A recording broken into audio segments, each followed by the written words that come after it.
Gênesis, capítulo 30. Quando Raquel se deu conta de que não conseguia dar filhos a Jacó, teve ciúme de sua irmã e foi reclamar com Jacó. Dê-me filhos, senão morrerei. Jacó ficou irritado com Raquel e retrucou. Por acaso sou Deus? Sou eu que não te dou filhos? Raquel respondeu. Aqui está Bila, minha escrava. Deite-se com ela, que ela me substitua e que eu tenha um filho por meio dela. Pelo menos assim vou constituir família. E deu Bila por esposa a Jacó. Ele se deitou com ela e Bila engravidou, dando um filho a Jacó. Raquel disse. Deus está do meu lado e me fez justiça. Ele me ouviu e deu-me um filho. E deu a ele o nome de Dan, justiça. Bila, serva de Raquel, engravidou de novo e deu o segundo filho a Jacó. Raquel disse. Fui para uma luta de tudo ou nada com minha irmã e venci. E deu a ele o nome de Naphtali, luta. Quando Lia percebeu que não procriava mais, deu sua escrava Zilpa como esposa a Jacó. E Zilpa teve um filho dele. Lia disse. Que sorte! E deu ao menino o nome de Gade, afortunado. Quando Zilpa, serva de Lia, teve o segundo filho com Jacó, Lia exclamou. Que dia feliz! As mulheres me darão os parabéns pela minha felicidade. E deu a esse filho o nome de Azer, feliz. Certo dia, durante a colheita do trigo, Rúben achou algumas mandrágoras no campo e levou-as para casa como presente para Lia. E Raquel perguntou a Lia. Posso ficar com algumas das mandrágoras que seu filho trouxe? Mas Lia retrucou. Será que não basta você ter roubado meu marido? Agora quer também as mandrágoras do meu filho? Raquel respondeu. Tudo bem, vou deixar que ele se deite com você esta noite, em troca das mandrágoras que seu filho trouxe. Quando Jacó voltou do campo e chegou em casa à noite, Lia foi ao seu encontro. Deite-se comigo esta noite. Troquei as mandrágoras de meu filho por uma noite com você. Então ele se deitou com ela naquela noite, e Deus ouviu a oração de Lia. Ela engravidou e teve seu quinto filho com Jacó. Lia disse. Deus me recompensou por eu ter dado minha escrava ao meu marido. E deu a ele o nome de Issacar, permutado. Lia engravidou mais uma vez e teve seu sexto filho com Jacó, dizendo. Deus me deu um presente maravilhoso. Desta vez meu marido até me dará presentes. Afinal, já lhe dei 6 filhos. E deu ao menino o nome de Zebulon, honra. Por último teve uma menina, e deu a ela o nome de Diná. Mas Deus também se lembrou de Raquel. Ouviu a oração dela e permitiu que ela engravidasse. Ela teve um menino e disse. Deus pôs um fim à minha humilhação. E deu a ele o nome de José, acréscimo, orando. Que o Eterno me dê ainda outro filho. Depois que Raquel teve José, Jacó falou a Labão. Permita que eu regresse para minha terra. Quero minhas esposas porque trabalhei por elas e meus filhos. Você é testemunha de como trabalhei duro para você. E Labão disse. Eu prefiro você aqui. Consultei o Eterno e fiquei sabendo que ele tem me abençoado por sua causa. E continuou. Por isso, diga quanto quer de salário e eu pagarei. Jacó respondeu. Você bem sabe quanto meu trabalho tem significado e como seus rebanhos aumentaram sob meus cuidados. O rebanho minúsculo que você tinha quando cheguei hoje é bem grande. Tudo o que fiz trouxe bênçãos para você. Será que não chegou a hora de eu fazer alguma coisa pela minha família? Quanto devo a você? Perguntou Labão. Jacó disse. Você não me deve nada, mas tenho uma sugestão. Voltarei a pastorear e cuidar de seus rebanhos. Vou passar por todo o seu rebanho hoje e separar todas as ovelhas malhadas ou manchadas, todos os cordeiros de cor escura e todos os cabritos manchados ou malhados. Eles serão o meu pagamento. Assim não haverá nenhuma desconfiança na hora de calcular meu pagamento. Se você encontrar algum cabrito que não seja manchado ou malhado, ou alguma ovelha que não seja preta, saberá que eu os roubei. Labão concordou. Parece justo. Combinado então. Mas naquele mesmo dia, Labão retirou todos os bodes manchados e listrados, e todas as cabras manchadas e malhadas, todo animal que tivesse mesmo uma única pinta branca, e também as ovelhas pretas, e os pôs ao cuidado dos filhos, longe de Jacó, numa distância equivalente a 3 dias de viagem. Enquanto isso, Jacó continuava a pastorear o que havia restado do rebanho de Labão. Mas Jacó tinha um plano. Arrancou galhos de álamo, amendoeira e plátano e retirou a casca, criando o efeito de listras brancas. Ele prendeu os galhos descascados diante do bebedouro usado pelos rebanhos. Na época do acasalamento, os animais vinham beber e acasalavam em frente aos galhos listrados. Como resultado, os filhotes que nasciam eram listrados, malhados ou manchados. Jacó posicionava as ovelhas diante dos animais escuros de Labão.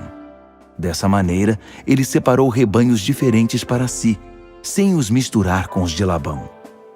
Quando os animais fortes estavam na época de acasalamento, Jacó colocava os galhos no bebedouro à vista deles, para que acasalassem diante dos galhos. Mas não colocava os galhos diante dos animais fracos. Dessa maneira, os animais fracos ficavam para Labão e os mais fortes para Jacó. Assim o homem ia ficando cada vez mais rico, possuindo rebanhos enormes e muitos empregados, além de camelos e jumentos. Gênesis, capítulo 31. Jacó ficou sabendo o que os filhos de Labão falavam dele. Jacó usou a riqueza de nosso pai para enriquecer à custa dele. Ao mesmo tempo, Jacó percebeu que o comportamento de Labão havia mudado para com ele. Não existia mais cordialidade. Foi então que o Eterno disse a Jacó: volte para casa, para o lugar em que você nasceu. Eu acompanharei você. Jacó mandou um recado para Raquel e Lia, para que fossem se encontrar com ele no campo, onde os rebanhos estavam. Ele disse: tenho notado que o pai de vocês não é mais o mesmo comigo. Não me trata como antes. Mas o Deus de meu pai ainda é o mesmo e está comigo. Vocês são testemunhas de como trabalhei para seu pai. Ainda assim, ele me enganou diversas vezes, mudando sempre o meu salário. Mas Deus nunca permitiu que ele me prejudicasse. Quando ele dizia, seu salário agora serão os animais malhados, o rebanho todo começava a ter filhotes malhados. Quando dizia, de agora em diante, seu salário será pago com os animais listrados, o rebanho inteiro começava a ter filhotes listrados. Várias vezes, Deus usou animais do pai de vocês para me recompensar. Certa vez os rebanhos estavam na época de acasalamento e tive um sonho.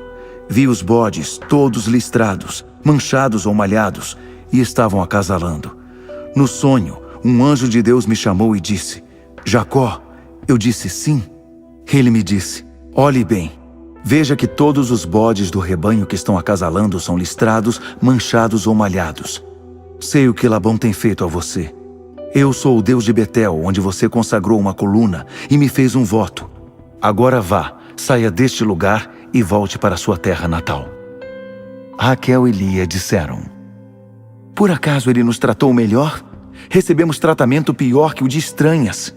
Ele só queria o dinheiro que conseguiu nos vendendo e até já gastou tudo. Todos os bens que Deus tirar do nosso pai e nos devolver será justo, pois são nossos e de nossos filhos. Vá em frente, faça o que Deus disse. E foi o que Jacó fez.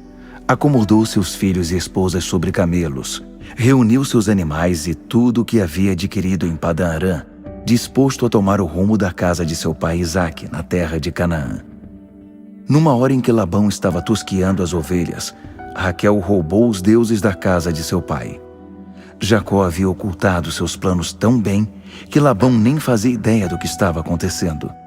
Toda aquela movimentação passou despercebida a ele. Jacó partiu com tudo o que ele possuía e, em pouco tempo, já estava do outro lado do Eufrates, seguindo para a região montanhosa de Gileade. 3 dias depois, Labão recebeu a notícia. Jacó fugiu! Labão reuniu seus parentes e saiu em perseguição dele. 7 dias depois, alcançou-o na região montanhosa de Gileade. Mas naquela noite, Deus apareceu em sonho a Labão, o arameu, e disse: Cuidado com o que você vai fazer a Jacó. Quando Labão o alcançou, as tendas de Jacó estavam armadas nas montanhas de Gileade, e Labão armou as suas no mesmo lugar. Labão disse: O que você tinha na cabeça quando resolveu não me contar nada e sair às escondidas, levando embora minhas filhas como se fossem prisioneiras de guerra? Por que você resolveu fugir como faz um ladrão durante a noite? Por que não me contou nada? Pois eu teria feito uma grande festa de despedida para você, com música, flautas e tamborins. Mas você não permitiu nem mesmo que eu desse um beijo em minhas filhas e meus netos. Foi uma burrice da sua parte. Se eu quisesse, poderia acabar com você agora mesmo. Mas o Deus de seu pai falou comigo na noite passada. Cuidado com o que você vai fazer com Jacó. Eu até entendo. Você foi embora porque estava com saudades de casa. Mas por que você roubou os deuses da minha casa? Jacó respondeu a Labão: Eu fiquei com medo de você tirar suas filhas de mim por meio da força bruta. Mas quanto aos seus deuses, se você os encontrar com alguma pessoa aqui, essa pessoa será morta. Procure aqui na frente de todos nós. Se encontrar alguma coisa que pertença a você, pode levar. Jacó não sabia que Raquel havia roubado os deuses. Labão entrou na tenda de Jacó, na de Lia e nas tendas das 2 escravas, mas não os encontrou. Quando saiu da tenda de Lia, foi para a de Raquel, mas ela havia escondido os deuses dentro de uma almofada e estava sentada sobre ela. Depois que Labão revirou a tenda, sem achar coisa alguma, Raquel disse a ele: Meu senhor, não pense que não o respeito por não me levantar diante do Senhor, mas estou naqueles dias. Por isso ele virou e revirou o lugar, mas não encontrou os deuses da sua casa. Então foi a vez de Jacó ficar zangado, e ele esbravejou contra Labão. E agora, que crime eu cometi? Que mal eu fiz para que você me atormentasse desse jeito? Você já deu uma busca em toda a casa. Por acaso encontrou uma única coisa que pertencesse a você? Mostre-a, quero ver. As 2 famílias aqui podem ser os jurados e decidir por nós. Durante os 20 anos em que trabalhei para você, as fêmeas de ovelhas e cabras nunca perderam suas crias. Nunca me alimentei dos carneiros do seu rebanho. Jamais deixei de indenizar você por algum animal que tivesse sido devorado por alguma fera. Paguei tudo do meu bolso. Na verdade, você me obrigava a pagar, quer eu tivesse culpa, quer não. Eu saía sempre, não importava como estivesse o tempo, fosse um calor de rachar, fosse um frio de congelar, e passei muitas noites em claro. Durante 20 anos, foi o que eu fiz. Trabalhei como escravo durante 14 anos em troca de suas 2 filhas, e mais 6 anos por seu rebanho. E você mudou o meu salário 10 vezes. Se o Deus de meu pai, o Deus de Abraão e o temor de Isaque não estivesse comigo, você teria me mandado embora sem um centavo no bolso. Mas Deus viu a situação em que me encontrava e como trabalhava duro. Então ontem à noite, ele pronunciou seu veredito. Mas Labão se defendeu. As filhas são minhas, as crianças são minhas e o rebanho é meu. Tudo que está aí é meu. Mas que posso fazer no caso de minhas filhas e dos filhos que elas tiveram? Vamos acertar as coisas entre nós e fazer uma aliança. Deus será nossa testemunha. Jacó pôs uma pedra na posição vertical como uma coluna. Em seguida, chamou sua família e disse: Tragam mais pedras. Eles juntaram pedras, fizeram uma pilha e comeram ali ao lado do monumento improvisado. Labão deu a ele um nome aramaico, Jegar Saaduta, monumento da testemunha. Jacó fez o mesmo, mas com um nome hebraico, Galiede, monumento da testemunha. Labão disse: A partir de agora, este monumento será testemunha entre mim e você. É por isso que se chama Galeede, monumento da testemunha. Ele também se chama Mispá, torre de vigia, pois Labão disse: O Eterno vigia entre mim e você, quando um não estiver vendo o outro. Se você maltratar minhas filhas, ou tomar outra mulher por esposa quando ninguém estiver por perto, Deus verá e será testemunha entre nós. Labão disse ainda a Jacó: Este monumento e esta coluna de pedras que erigi servirão de testemunhas de que não passarei deste ponto para prejudicá-lo, nem você passará para o outro lado com a intenção de me prejudicar.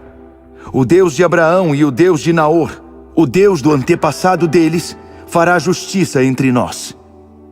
Jacó jurou em nome do Temor, o Deus de seu pai Isaque, e ofereceu um sacrifício na montanha.